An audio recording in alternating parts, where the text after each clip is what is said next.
C'est l'histoire d'une des plus grandes rivalités pugilistiques. Le récit d'une soirée où, portés par des vents contraires, deux destinées sont entrées en collision.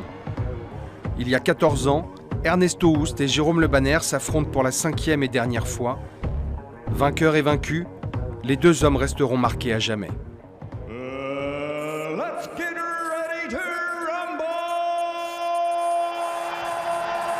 7 décembre 2002, le Tokyo Dome accueille la grande finale du K1.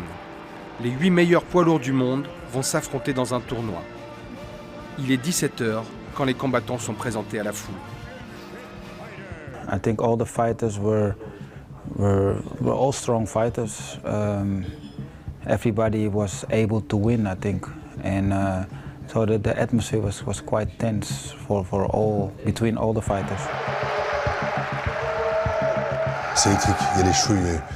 Non, les cheveux sont en hauteur. Non, tout c'est. On sent que ça pète. Tu sens, c'est au Tokyo Dome, c'est où il y a eu Mike Tyson contre Buster Douglas. Non, ça sent la poudre. À 30 ans, Jérôme Le Banner est au sommet de son art. Invaincu cette année-là, il a remporté ses 5 derniers combats par KO. Adulé au Japon, le Français est le grand favori du tournoi. À l'époque, moi, à cette époque-là, 2002, les mecs, quand ils rentraient face à moi, ils savaient que je faisais de l'anglaise et j'étais bon en anglaise, machin tout, ils avaient peur, tu vois. Ils savaient qu'on perde, qu'on gagne ce match, ils savaient très bien qu'ils allaient être endommagés, et qu'ils allaient avoir mal. À l'autre bout de la salle s'avance Ernesto Hoost, un précurseur, l'un des monstres sacrés du kickboxing. En 2 décennies sur les rings, le Néerlandais a été sacré champion du monde dans toutes les disciplines. Ernesto Hoost, c'était la pointure, c'était le mec qui rencontrait tout le monde, qui boxait, c'était monsieur perfect. Il avait des grands segments, une allonge très très grande. Donc avant la hollandaise, ce qu'on appelle un 1-2-3, le 1, 2, 3 au corps, et shooter dans les jambes. Et là, c'était des barres de ferraille qui t'arrivent dans la jambe. 7 ans séparent les deux hommes, mais une longue rivalité les unit. 4 fois ils se sont affrontés, jamais un de leurs combats n'est allé au point. Either he gets knocked out or he will knock somebody out. There's nothing in between with Jérôme. On s'engageait à 150%. Il y avait un peu de haine. Il y a eu beaucoup de haine, mais de haine sportive, la vraie haine. Contre un mec qui est en face, qui est à 100% avec toi, qui est à 100% à ton niveau. Ce soir-là, pourtant, jamais les deux hommes n'auraient dû se retrouver en finale. À 37 ans, malgré ses 3 titres du K1, Ernesto Hoost est une légende sur le déclin. Dès son entrée en lice, face à l'Américain Bob Sapp, il est battu par KO.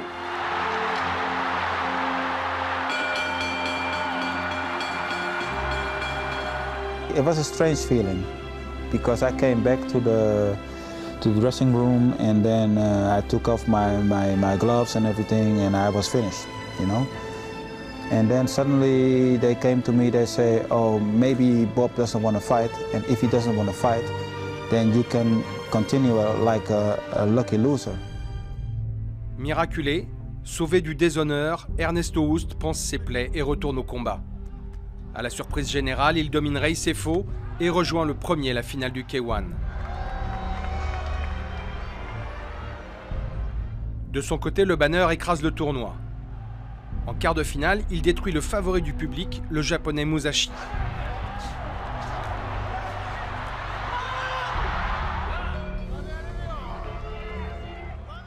Avant de triompher du champion en titre, Mark Hunt.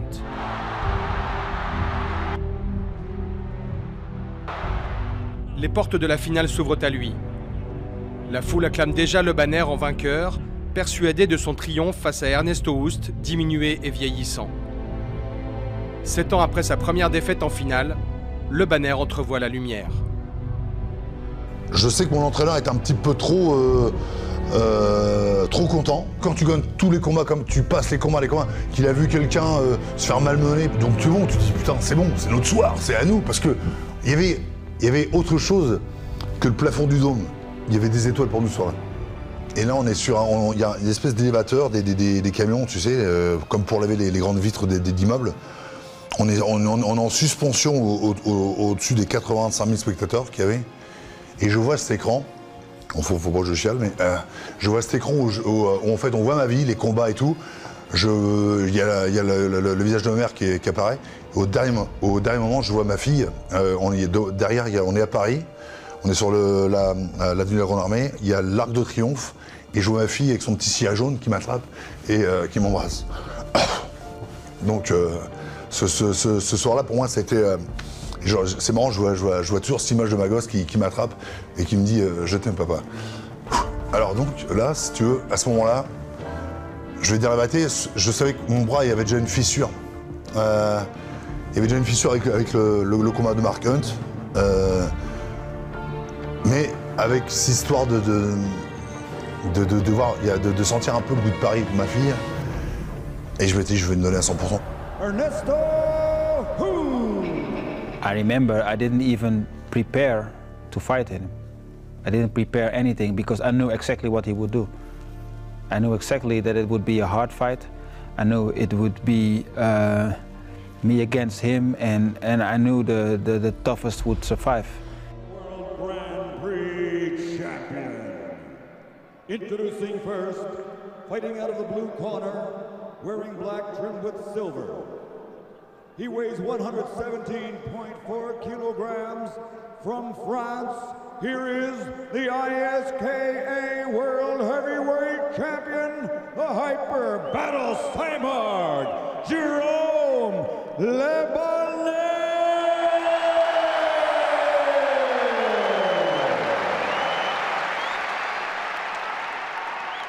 And fighting out of the red corner, wearing black, blue, and silver, he weighs 105.5 kilograms and comes to us from the Netherlands. He has won this title 3 times. Can he do it one more time for a 4th title? He's the K1 World Grand Prix champion of 1997, 1999, and 2000. He is Mr. Perfect, Ernesto Hoost. C'est le grand soir pour Jérôme Le Banner, l'occasion d'entrer dans la légende face à Ernesto Hoost, l'un des monstres sacrés du kickboxing, 3 fois champion en titre du K1. Et c'est un immense défi qui se présente face aux Français. Les deux hommes se sont affrontés à 4 reprises. Jamais un seul de leurs combats n'est allé au point. Incroyable rencontre, incroyable destin que celui d'Ernesto Hoost, battu par KO lors de son quart de finale, vainqueur sur blessure lors de la demi-finale et qui est ici ce soir pour tenter de remporter une 4e couronne face aux Français. C'est parti, première reprise, 75 000 spectateurs au Tokyo Dome.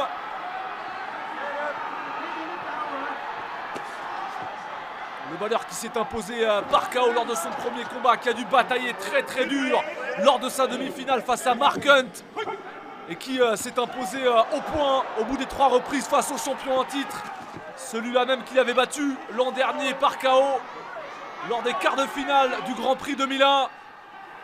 Il a chassé ses démons, Jérôme Le Banner. Il est au sommet de son art. Les statistiques font froid dans le dos. Ces 3 dernières années, il a disputé 22 combats. Il en a remporté 20, 19 par KO.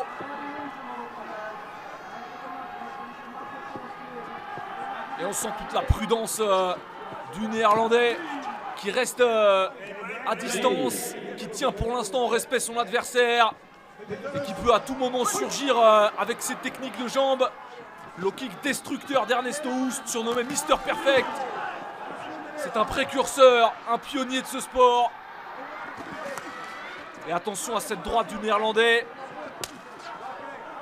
que Jérôme Le Banner regardait avec des yeux d'adolescent en 1988 lorsqu'il avait boxé au Havre. Et c'est un long chemin parcouru depuis par Le Banner, lui le Havrais, fils de boxeur amateur qui s'est fait lui-même à la force de ses poings un nom ici au Japon, le pays des arts martiaux. Et le sang qui s'écoule sur le visage d'Ernesto Hoost. Les stigmates de cette soirée qui aura été très difficile pour le Néerlandais qui a été touché sur une droite. La première accélération de Le Banner.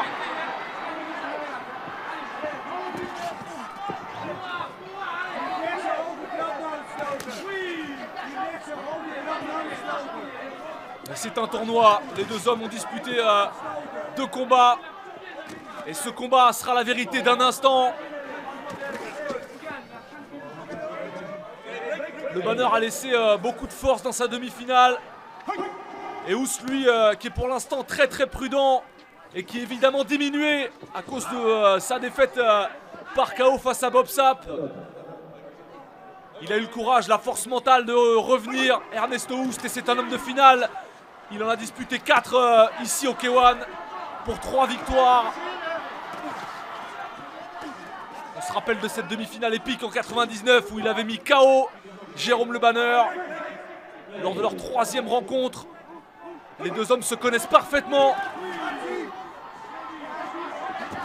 Et Le Banner qui est très entreprenant et qui domine pour l'instant ce début de combat avec ses séquences en anglaise. Le Banner qui a la particularité d'être un droitier qui boxe en position de gaucher et qui a toute la puissance de son côté droit. Il l'utilise pour l'instant parfaitement.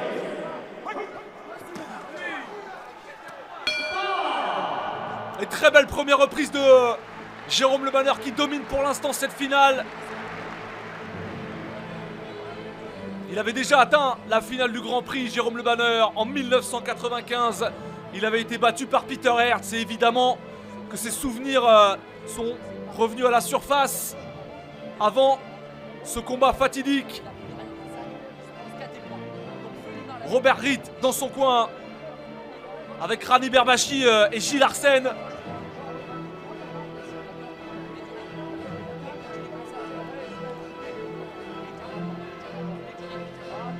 Cette puissance, cette prédominance en anglaise du français. Avancer, avancer, l'offensive comme seul credo. Telle est la clé du succès pour Jérôme Le Banner face à Ernesto Hoost, marqué dans sa chair.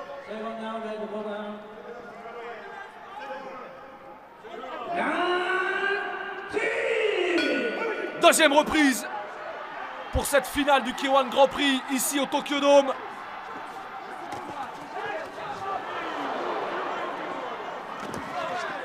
Et attention à ces techniques de jambes de Hoost qui se fait un petit peu plus entreprenant dans ce début de deuxième reprise. On a dû lui dire dans son coin qu'il fallait être plus actif. Ne surtout pas reculer, ne surtout pas subir les assauts du Français.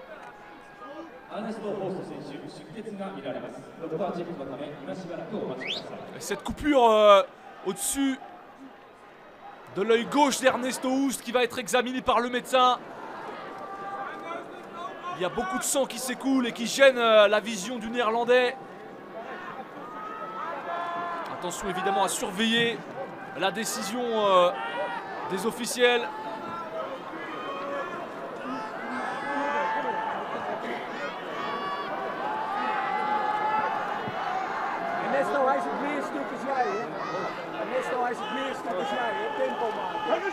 Il va pouvoir continuer, Ernesto Hoost, reprendre le combat. Et même diminué, même vieillissant, toujours se méfier de l'orgueil du champion et du punch. Il en a, Ernesto Hoost. Il l'a essaimé lors de ses 100 combats professionnels et plus, 21 années de carrière. Et ses middle très durs, ses échanges. Le combat se durcit ici dans la deuxième reprise.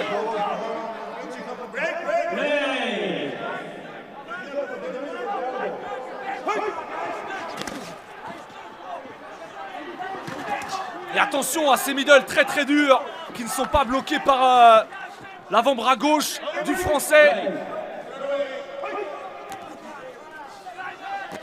Le Banner qui tente de repasser au-dessus de la garde adverse avec son bras arrière. Il est marqué, le Banner, marqué dans sa chair lui aussi.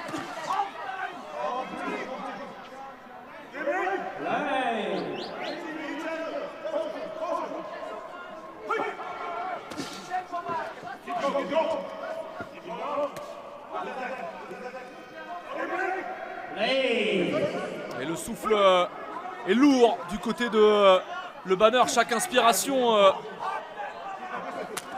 Oh, attention à ce middle très dur, le bras gauche du Français qui ne l'a pas bloqué. Et on l'a vu grimacer de douleur. Il a pris l'impact de plein fouet, Jérôme Le Banner, mais il continue d'avancer.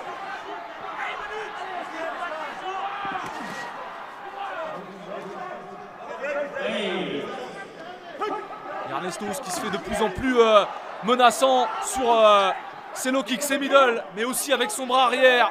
Il a de la ressource, le vétéran. 37 ans, dont 21 passés sur les rings. Lui qui a porté ce sport à un niveau de notoriété jamais connu aux Pays-Bas. Il est une des icônes du K1 avec Peter Hertz. Le seul homme à l'avoir remporté 3 fois et peut-être ce soir en lice pour une 4e couronne. Mais c'est mal parti face à Jérôme Le Banner qui continue d'imprimer la pression nécessaire pour gagner ce combat.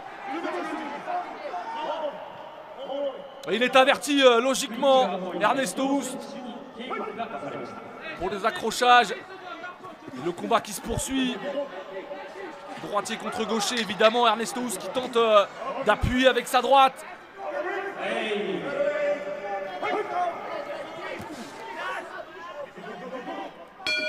Et c'est la fin de cette 2e reprise.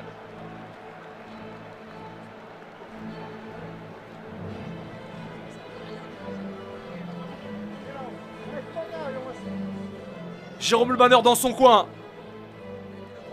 qui semble se plaindre d'une douleur au bras. J'ai un croc dans le bras, je sais qu'il est pété, mais il est archi pété. Et que je prends un coup dessus, c'est t'entends les gens dans les os. J'entends les os qui craquent. À un moment donné, je pense que l'adrénaline est tellement dans le cerveau que tu as un casque. Je me rappelle peu avoir entendu même Rani qui m'adorait me dire on va arrêter le combat. Non, vas-y Jérôme, on y va, c'est bon, c'est parti. Voilà. Parce qu'on se dit, ils savent très bien que j'ai du punch et que ça peut, sur un coup, ça peut y aller. Il reste une reprise à Jérôme Le Banner. 3 minutes pour aller au bout de son rêve. 3 minutes pour remporter la finale du K1. Et chaque middle maintenant d'Ernesto Hoost va menacer ce bras. Et malgré cette fracture qui le fait grimacer à chaque coup, il va continuer ce combat au courage. Surtout tenter de protéger au maximum cet avant-bras, ne pas montrer sa faiblesse à l'adversaire.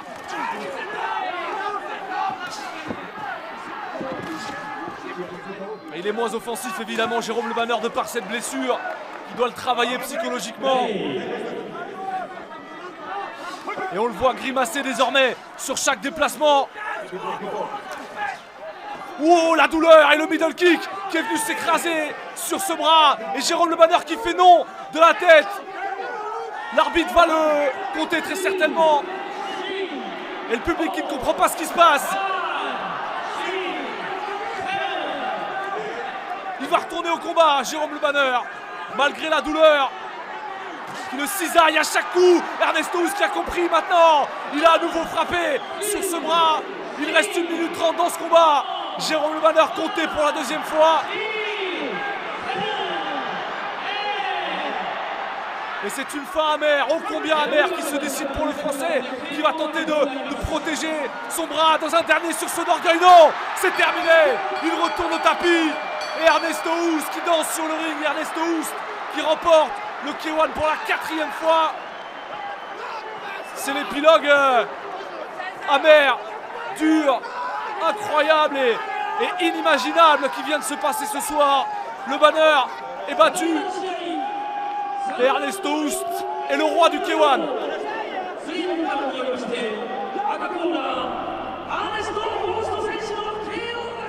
On était à quelques minutes, à 1 minute 20 de la fin, je crois. On se dit merde, c'est pas possible, c'est d'avoir tout ce ciel d'étoiles qui était là, et putain, merde. Quelque chose ne sera plus pareil. Je le sais, je le sens. Et après, forcément, je me rappelle le chemin où j'arrive ici, où mon père me conduit à l'hôpital. Et je pleure dans la voiture. Je chiale comme un gamin. Parce que pour moi, j'ai pas ramené l'argent pour ma fille.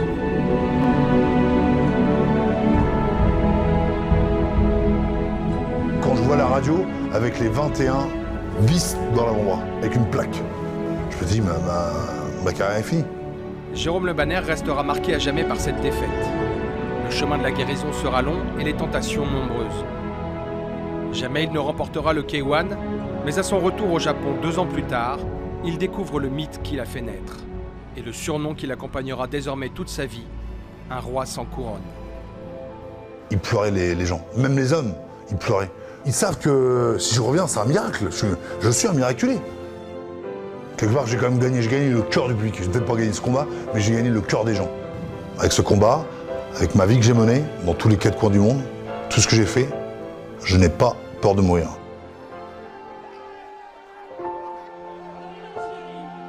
À l'opposé, ce 7 décembre 2002 voit la dernière lueur du génie d'Ernesto Hoost. Le Néerlandais remporte le K1 pour la 4e et dernière fois et glisse lentement vers la fin. Rivaux sur le ring, les deux hommes resteront à jamais liés par cette soirée. Une amitié indéfectible les unit encore aujourd'hui.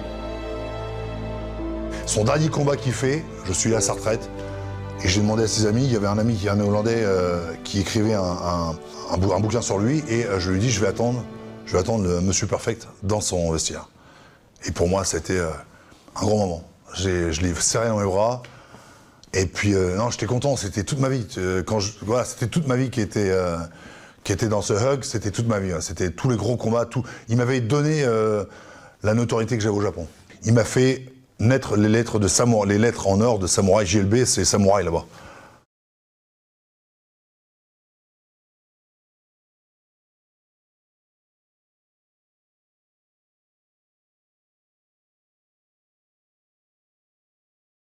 I think you don't need to have the crown on your head to be a king. I think Jerome is one of the kings.